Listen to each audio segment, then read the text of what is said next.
கிறிஸ்துவுக்குள் அன்பான காலைக்கது நிகழ்ச்சி நேர்களே, எல்லாரும் சந்தோஷமா இருப்பீங்கன்னு நினைக்கிறேன். இரவுல நல்ல நித்திரை ஆண்டவர் உங்களுக்கு தந்து இன்னொரு நாளையும் காணும்படி கிருபை செய்தார். அவருடைய நாமத்திற்கு துதியும் கனமும் சோஸ்திரத்தையும் எடுத்துக் கொள்கிறேன். இந்த நாளிலும் கூட நமக்கு வருகிற வாக்குத்தத்தத்தின் செய்தி எங்க இருந்து சொன்னா, பிலிப்பியர் 2ஆம் அதிகாரம் 6வது வசனம் இவ்வாறாக சொல்லப்படுகிறது. ஆகையால் நீங்கள் கர்த்தராகிய கிறிஸ்து இயேசுவை ஏற்றுக்கொண்டபடியே அவருக்குள் வேர் கொண்டவர்களாகவும் அவர் மேல் கட்டப்பட்டவர்களாகவும் என்ன செய்யணுமா, அவருக்குள் நடந்து கொண்டு அப்படின்ட்டு சொல்லப்படுகிறது.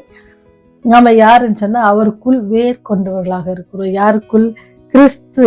நம்ம அவரை ஏற்றுக்கொண்டபடியே நம்ம அவரை என்ன செய்யறோம், ஒரு சொந்த ரட்சகராக ஏற்றுக்கொண்டிருக்கிற நாம அவருக்குள்ள நம்ம வேர் கொள்ள வேண்டும் அப்படின்ட்டு சொல்லப்படும். 2011ஆம் ஆண்டுல பெரிய புயல் காற்று வீசியது, எல்லாருக்கும் தெரியும். அப்படி வீசும் பொழுது ஒரு இடத்துல என்ன செஞ்சா, ஒரு பெரிய மரம் என்ன செஞ்சிச்சு அப்படின்னு சொன்னா அப்படியே சாஞ்சிருச்சு. ஆனா கீழே விழல, சாஞ்சிருச்சு. உங்களுக்கு தெரியல, வேர் அப்படியே சாயும் பொழுது என்ன செய்யும், வேரோட என்ன செய்யும், அங்கங்கே பிடுங்கிட்டு வந்துருச்சு.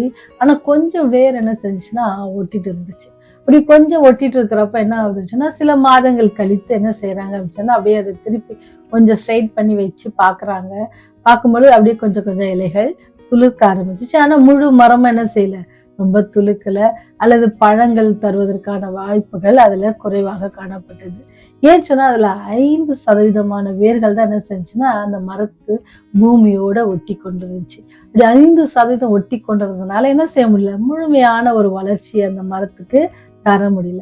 இதே போல தாங்க நீங்களும் நானும் கூட ஆவிக்குரிய வாழ்க்கையில நாம யாரோட கூட பிறந்திருக்கிறோம். நீங்க அழகா சொல்லப்பட்டுச்சுல வசனம், ஆகையா நீங்கள் கர்த்தராக இயேசு கிறிஸ்துவை ஏற்றுக்கொண்டு அவர்ல என்ன செய்யணுமா, வேர் கொண்டவர்களாக. நம்ம ஆண்டவரை ஏற்றுக்கொண்டு ஆரம்ப காலகட்டங்கள்ல நம்ம இங்க ஒருவேளை ஆண்டவரை விசுவாசித்து ஆண்டவர் நீங்க வாழ்க்கையில ஒரு நன்மையை பெற்றுக்கொண்டு, ஆண்டவரே நான் சொந்த ரட்சகராக ஏற்றுக்கொள்கிறேன் அப்படின்னு சொல்லி உங்களை ஒப்பு கொடுத்த நாட்களில அதுல வேர் கொண்டு உங்களுடைய வாழ்க்கையில ஒவ்வொரு காலகட்டங்களையும் நீங்க கடந்து வரும் பொழுது என்ன செய்யுது, ரொம்ப ஸ்ட்ராங் ஆயிடும். ஃபர்ஸ்ட் இருந்ததை காட்டில இப்ப என்ன செய்யும், இதெல்லாம் ஆண்டவர் பார்த்து கொள்வார் அப்படின்ற முழு தைரியத்தோட நம்ம வாழ்ந்து கொண்டிருக்கல. ஒருவேளை பெரிய புயல் நம்முடைய வாழ்க்கையில அடிக்கும் பொழுது நம்முடைய வேர்கள் இன்னும் அங்க வேர் கொண்டு இருக்கிறதா, அல்லது அது 5% தான் ஒட்டி கொண்டிருக்குதா அப்படின்னு சொல்லி எப்படிதான் தெரியும், நம்முடைய வாழ்க்கையில நாம் ஆண்டவர் எந்த ஸ்தானத்துல வைத்திருக்கிறோம் என்பதெல்லாம் நம்ம அதை புரிஞ்சுக்கணும். ஏனென்றால் ஒவ்வொரு நாளும் நம்ம வாழ்கிற வாழ்க்கை தேவனோடு எப்படி உறவை மேம்படுத்துகிறது. நம்ம நட்பின் ரீதியாக நம்ம பழகும்போது ஒவ்வொரு நாளும் என்ன செய்யறோம், நம்முடைய நட்பை அதிகரித்துக் கொள்கிறோம். ஒருவேளை 5 நிமிடம் பேசியோ இன்னும் இருக்கும், இன்னும் கொஞ்ச நாள் கழிச்சு பார்த்தீங்கன்னா ரொம்ப நேரம் பேசுவாங்க, இன்னும் கொஞ்ச நாள் கழிச்சு இன்னும் ரொம்ப நேரம் பேசுவாங்க. ஏன்னு சொன்னா அவங்களுடைய அன்பை அவங்களுக்கு பிடிச்சிருக்கு, பேச பழகுவதற்கு பிடிச்சிருக்கு அப்படிங்கிறாங்க. அப்ப நீங்களும் நானும் நம்மை ஒவ்வொரு நாளும் பாதுகாத்து போஷித்து பராமரித்து இந்த உலகத்துல வாழ்வதற்கான எல்லா சுகத்தையும் தந்து எல்லா காரியத்தையும் பார்த்து பார்த்து செய்கிற அந்த தேவனத்துல இருக்கிற உறவு எப்படி இருக்கிறது, 5%, 10% இருக்குதா அப்படின்னு பார்த்தா அது எதுல தெரியும் அப்படின்னு சொன்னா நம்முடைய நடக்கையில அது தெரியும். நாம் ஆண்டவர் மேல் வைத்திருக்கிற அன்பை எப்படி வெளிப்படுத்தணும், நம்முடைய நடக்கையில தெரியும். எப்படி அந்த மரம் கொஞ்சம் வளர்ந்துச்சோ அது மாதிரிதான் நாமளும் கொஞ்சமான ஆவிக்குரிய குணாதிசயங்களை உடையவர்களா இருப்போம். என்ன சொன்னா நாம வேர்கொண்டிருக்கிற இடம் எங்க இருக்குது, உலகத்துல நம்ம அதிகமாக வேர்கொண்டிருக்கோம், ஆண்டவரிடத்துல அதிகமாக கொண்டவர்களாக, அல்லது நம்முடைய ஆவிக்குரிய வாழ்க்கை நல்ல மலர்ந்து நல்ல வளர்ச்சி அடைகிறதா அப்படின்னு சொல்லத நம்ம பார்க்கோம். தேவ பக்தனாகிய தாவீது கூட சோதனை மிகுந்த சில சூழ்நிலைகள் தன்னுடைய சொந்த யோசனைப்படியே தப்பி போகும்படி என்ன செய்யறாரு, பல வழிகளை அவரு தேர்ந்தெடுக்கிறாரு. ஆனா என்ன செய்ய முடியல, அவரால் வெற்றி காண முடியல. ஆண்டவரை நோக்கி விண்ணப்பம் பண்ணும் பொழுது என்ன செய்யறாருன்னு சொன்னா அவர் பெரிய காரியங்களை அவரால் செய்ய முடிஞ்சிச்சு. அதனால நீங்களும் நானும் என்ன சொன்னா ஆண்டவரிடத்துல வேர் கொண்டவளா இருக்கும். அப்படி நம்ம வேர் கொண்டிருப்போம் அப்படின்னு சொன்னா நம்ம நோக்கி வீசுகிற எந்த புயலானாலும் நமக்கு தெரியல. வர்தா புயல் வந்தப்ப பாத்தீங்கன்னு சொன்னா அச்சோ நம்பவே முடியாது, அப்படி எல்லாமே வாஷ் அவுட் ஆயிடுச்சு. எங்க வீட்டுல கூட இருந்த எல்லா மரங்களும் என்ன செஞ்சு, எங்க அப்பா ரொம்ப அழகா ஒரு தோட்டத்தை வாங்கினப்ப அந்த இடத்துல எல்லா பழங்களும் வச்சிருந்தாங்க.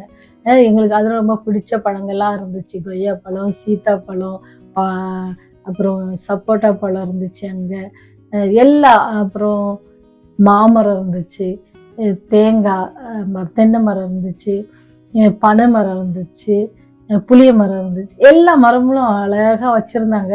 அப்போ எங்களுக்குலாம் ரொம்ப சந்தோஷம். அப்போ நாங்கள் எங்கள் அப்பாட்ட சொன்னோம், எப்போ அங்கே ஒரு சின்ன என்ன செய்வோம், ஷெட் மாதிரி போட்டுக்கலாம், போட்டுட்டா நம்ம எப்பயாச்சும் வீக்கெண்டுங்க அங்கே போய் என்ன சமைச்சு சாப்பிடலாம், பழங்கள்லாம் வந்தால் சாப்பிடலாம் அப்படின்னு சொல்லி ரொம்ப ஆசையாக இருந்தோம். வரதா புயல் வந்து என்ன செஞ்சிச்சு, எல்லாத்தையும் வாஷ் அவுட் பண்ணிருச்சு. போட்ட ஷெட்டும் கூட என்ன செஞ்சிருச்சு, அங்கே எல்லாமே போயிடுச்சு. ஆனால் என்ன சொல்கிறேன்னு சொன்னால், நம்முடைய காரியங்கள் நம்முடைய வாழ்க்கையில் நம்ம நினச்சிருப்போம் இதெல்லாம் பண்ணிடலாம் அப்படின்னு நினச்சிருப்போம். அங்கே ஒரு பெரிய புயல் வரும். அங்கே புயல் வரும் பொழுது என்ன செய்யலாம், அழிஞ்சுப்போம். அப்போ அது அழிஞ்சு போனப்பறம் அவ்வளோதான், சரி பரவாயில்ல, புயலுக்கு இன்னொரு தடவை நட்டுக்கிடலாம், இன்னொரு தடவை அதை என்ன செய்யலாம் பண்ணிட்டோம்னு அமைச்சுன்னா அது வளரும், இன்னும் கொஞ்சம் நாள் ஆகும். அது மரமாக வளர்ந்து கனி கொடுத்துற இருக்கிற நேரத்தில் தான் அது என்ன செஞ்சு அழிஞ்சு போச்சு. நம்முடைய வாழ்க்கையில் எதிர்பார்க்குற காரியங்கள் அப்படி போனாலும் கவலைப்படாதீங்க.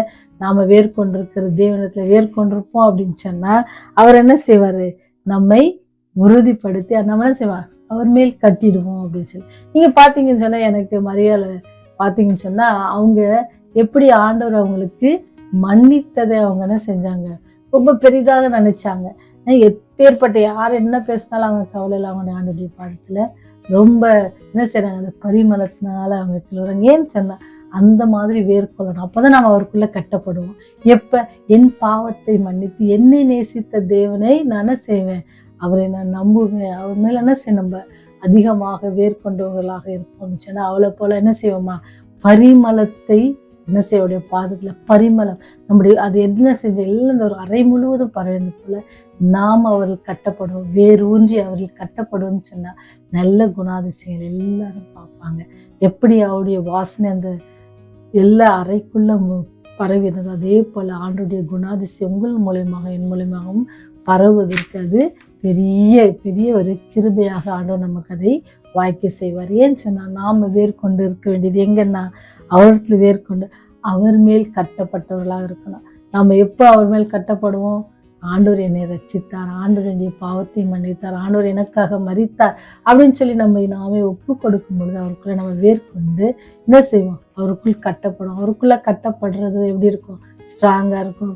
பெருமழை பெரு வெள்ளம் எது வந்தாலும் என்ன செய்யாது, அந்த கட்டடத்தை அழிக்க முடியாது. நம்ம மணல் மேல கட்டுவோம் அப்படின்னு சொன்னா, ஏனோதானோ என்று நம்முடைய ஆவிக்குரிய வாழ்க்கை இருக்குன்னு சொன்னா, நம்முடைய வேர் அதிகமாகப்பட ஆண்டவர்கள் ஊன்றாதபடிக்கு உலகத்துல ஊன்றி இருப்போம்னு சொன்னா, பெரு வெள்ளம் வரும், எல்லாம் செய்யும், மணல்ல கரைஞ்சி போற போல கரைஞ்சி போயிடும். நம்முடைய விசுவாச வாழ்க்கையை வேர்கொண்டு இருக்க நாம் அவருக்குள் வேர்கொள்ளத்தக்கதாக நாம் என்ன செய்வோம், இயேசுவை நம்முடைய சொந்த ரட்சகராக ஏற்றுக்கொண்டு அவருக்குள் வேர்கொண்டு அவருக்குள் கட்டப்பட்டு நம்ம எப்படி இருக்கோம், எப்பொழுதும் சந்தோஷமா இருக்க தேவன் நமக்கு உதவி செய்வாராங்க. ஜெபம் செய்வோமா. வல்லமை நிறைந்தவரே, இரக்கம் நிறைந்தவரே, நாங்கள் உம்மில் வேர்கொண்டு வாழத்தக்கதான ஞானத்தை தருபவரே, அதற்காக துதிக்கிறோம், சோஸ்தரிக்கிறோம். அநேக வேளைகளில் ஆண்டவரே புயல் வீசும் பொழுது சாய்ந்து போகிற மரங்களை போல காணப்படுகிறோம் தகப்பனே. எங்களுடைய விசுவாச வாழ்க்கை சாய்ந்து போகிறது. உலகத்தில் பாதி வேர்களும் உம்மிடத்தில் பாதி வேர்களுமாக நாங்கள் வைத்து வாழுகிறோம் கர்த்தர். அப்படி இல்லாதபடிக்கு உம்மிலே நிலைத்தவர்களாக வாழவும் உம்மில் கட்டப்பட்டவர்களாக வாழவும் கிருபை செய்யுங்க. அதற்கான ஞானத்தையும் பலத்தையும் தாங்க. சாத்தானை எங்களுக்கு அப்புறப்படுத்துங்க. உண்மை பற்றி கொள்கிற விசுவாசத்துல பலப்பட எங்களுக்கு உதவி செய்யுங்க. இந்த நாள் முழுவதும் எங்களோடு கூட வாங்க ஆண்டவரே. நாங்கள் கைட்டு செய்கிற எல்லா காரியத்தினுடைய கிருபை எங்களோடு கூட இருந்து எங்களை வழி நடத்தி எங்களை பாதுகாத்து வழிநடத்தி வேண்டுமான பாத்துல கெஞ்சி கேட்கிறோம் சாமி. பாவத்துக்கு விலகி ஓடுகிற பிள்ளைகளாக இருக்க கிருபை செய்யுங்க, வழி நடத்துங்க. உடைய அன்பிலே நாங்கள் வேர்கொண்டவர்களாக அநேகருக்கு சாட்சியுள்ள பிள்ளைகளாக ஜீவிக்க உதவி செய்யணுமாய் இயேசுவின் வழியாக ஜெபிக்கிறோம் ஜீவனுள்ள பரலோக பிதாவே, ஆமென்.